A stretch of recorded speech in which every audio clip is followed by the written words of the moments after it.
The Department of Education this morning published their final PSLF eligibility restriction rules in the Federal Register, so we can finally see exactly what the Department of Education is planning to change with PSLF. Now, it's important to note that this isn't law yet. The public comment period opens on Monday so that you can have 30 days to leave a comment about these rule changes. After that, the department is required to review the public comments, and then if they want this to go into effect by July 1st, 2026, like they're planning on it, it has to be published as a final rule by November 1st, 2025. With that said, it's likely to leave a bunch of lawsuits before this even goes into effect. But let's break it down and let me show you exactly what they want to change. The big thing here is that they want to create a new qualification for a public service employer. And they want to make sure that public service employers do not engage in a substantial illegal purpose.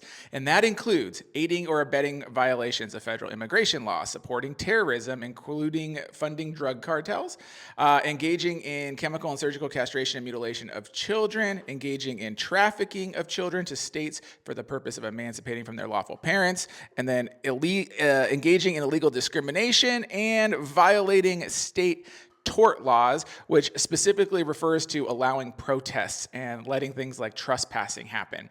You can go, that goes to colleges, this one goes to colleges, this one goes to things like transgender care, things like that, and you can kind of see where they all play.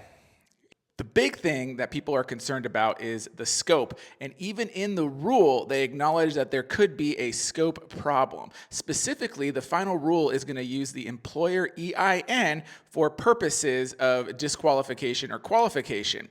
And there's a very specific example for the County of Los Angeles, which has a single EIN number that covers the Public Defender's Office, the Department of Children and Family Services, UCLA Medical Center, and the County of Los Angeles Fire Department. So what this means in practice is if the Department of Education is not happy that UCLA Medical Center provides transgender medical care, firefighters in the County of Los Angeles could be ineligible for PSLF.